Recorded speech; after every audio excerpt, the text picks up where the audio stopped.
Federalist Number 13, Advantage of the Union in Respect to Economy and Government. For the Independent Journal, Wednesday, November 28, 1787. As connected with the subject of revenue, we may with propriety consider that of economy. The money saved from one object may be usefully applied to another, and there will be so much less to be drawn from the pockets of the people. If the states are united under one government, there will be but one national civil list to support.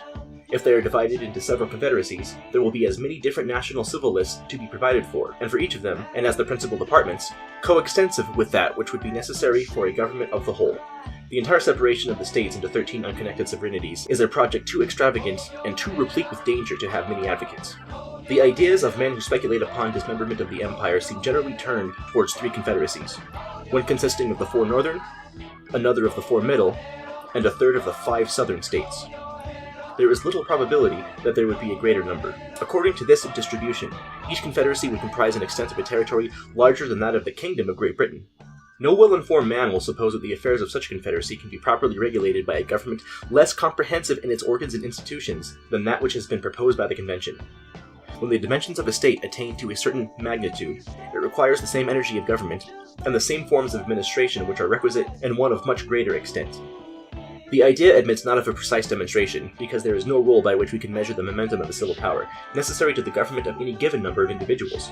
But when we consider that the island of Britain, nearly commensurate with each of the supposed confederacies, contains about 8 millions of people, and when we reflect on the degree of authority required to direct the passions of so large a society to the public good, we shall see no reason to doubt that the like portion of power would be sufficient to perform the same task in a society far more numerous. Civil power, properly organized and exerted, is capable of diffusing its force to a very great extent, and can, in a manner, reproduce itself in every part of the great empire by judicious arrangement of subordinate institutions. The supposition that each confederacy into which the states would likely to be divided would require a government not less comprehensive than the one proposed, will be strengthened by another supposition, more probable than that which presents us with the 3 confederacies as an alternative to a general union. If we attend carefully to the geographical and commercial considerations, in conjunction with the habits and prejudices of the different states, we shall lead to conclude that in case of disunion, they will most naturally league themselves under 2 governments. The 4 eastern states, from all the causes that form the links of national sympathy and connection, may with certainty be expected to unite. New York, situated as she is, would never be wise enough to oppose a feeble and unsupported flank to the weight of that confederacy. There are 2 other obvious reasons which would facilitate her ascension to it. New Jersey is too small a state to think of being a frontier, in opposition to the still more powerful combination, nor do there appear to be any obstacles to her admission into it. Even Pennsylvania would have some strong inducements to join the Northern League. In an active foreign commerce on the basis of her own navigation, is her true policy and coincides with the opinions and dispositions of her citizens. The more southern states, from various circumstances, may not think themselves much interested in the encouragement of navigation. They may prefer a system which would give unlimited scope to all nations to be the carriers as well as the purchasers of their commodities. Pennsylvania may not choose to confound her interest in connections so adverse to her policy. As she must at all events be a frontier, she may deem it most consistent with her safety to have her exposed side turned towards the weaker power of the southern, rather than towards the stronger power in the northern confederacy. This would give her the fairest chance to avoid being the Flanders of America.